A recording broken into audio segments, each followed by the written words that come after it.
ഞാൻ പോകുന്ന വഴിയാണ് ഇങ്ങനെ ഒരു കാഴ്ച കണ്ടത്. ഒരു റോഡിന്റെ സെൻട്രലായിട്ട് ഒരു പൂച്ചക്കുട്ടി വണ്ടി ഇടിച്ച് കിടക്കുന്നുണ്ട്. വഴിയെ വന്ന ഒരാൾ ആ പൂച്ചക്കുട്ടിയെ എടുത്തുകൊണ്ട് പോകുന്നുണ്ട് കേട്ടോ. പക്ഷെ ഒരുപാട് നേരം ഈ പൂച്ച അതിനെ കാവൽ നിന്നിരുന്നു. ഞാൻ പിന്നീട് അന്വേഷിച്ചപ്പോൾ ഈ പൂച്ചയുടെ കുഞ്ഞൊന്നും അല്ല അതെന്നാണ് മനസ്സിലാക്കിയത്. സഹജീവിയോട് അതിൻ്റെ ഒരു കാരുണ്യവും കരുണയൊക്കെ വളരെ വലുത് തന്നെയായിരുന്നു. അപ്പോൾ അദ്ദേഹം അതിനെ ആ റോഡിൻ്റെ സൈഡിലേക്ക് നീക്കിയിട്ടിട്ടുണ്ട്. വായിന്നും ഈ കാലിൻ്റെ ഭാഗത്തുനിന്നൊക്കെ ചെറിയ രീതിയിൽ ചോരയെല്ലാം വരുന്നുണ്ട് കേട്ടോ.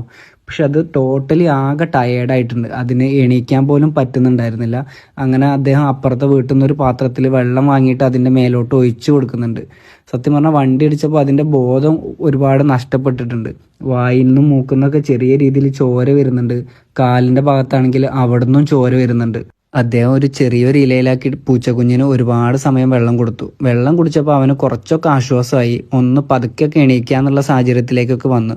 അദ്ദേഹം അതിനെ അവിടെ തന്നെ വെച്ച് ഒരുപാട് തലോടിയൊക്കെ കൊടുത്തു കേട്ടോ. അതിന് കുറച്ചെങ്കിലും ഒരു ആശ്വാസം കിട്ടാൻ വേണ്ടിയിട്ട്. പിന്നീട് കുറച്ച് വെള്ളം എടുത്ത് അതിൻ്റെ തലയിലേക്ക് ഉറ്റിച്ചു കൊടുത്തു. അതിന് ഈ വണ്ടി അടിച്ചിട്ട് കുറച്ചൊക്കെ ബോധം നഷ്ടപ്പെട്ടിട്ടുണ്ടായിരുന്നു. ഈ വെള്ളം ഈ തലയിലേക്ക് വന്നപ്പോൾ കുറച്ചൊക്കെ അവൻ കണ്ണ് തുറന്നു. കുറച്ചൊക്കെ ഒരു ആശ്വാസമായിട്ടോ. നമുക്കും ഇവനെ കണ്ടപ്പോൾ കുറച്ചൊരു സന്തോഷം തന്നെ വന്നു തുടങ്ങി. ശരിക്കും അവൻ അവിടുന്ന് കൊണ്ടുവന്നില്ലായിരുന്നെങ്കിൽ വേറെ ഏതെങ്കിലും വണ്ടി അടിച്ചിട്ട് അവൻ അപ്പം തന്നെ ചാവുമായിരുന്നു. ഇദ്ദേഹം പിന്നെ ഒരു ചെറിയൊരു പേപ്പറിൻ്റെ കവറിലാക്കിയിട്ട് അതിന് കുറച്ചധികമായിട്ട് വെള്ളം കൊടുക്കാൻ നോക്കുന്നുണ്ട്. അപ്പോൾ അവന് അത്രയൊന്നും വെള്ളം കുടിക്കാൻ പറ്റുന്നുണ്ടായിരുന്നില്ല. പക്ഷെ കുറച്ചൊക്കെ വെള്ളം കൊടുത്തപ്പോൾ അവൻ കുറച്ച് സ്മാർട്ടായിട്ട് എണീറ്റ് നിന്ന്. 35 വർഷത്തെ വിശ്വസ്ത പാരമ്പര്യവുമായി എന്നും എപ്പോഴും കൂടെയുണ്ടെന്ന വിശ്വാസം. Basith wedding mall, Basith arcade, Poongottukulam, തിരു.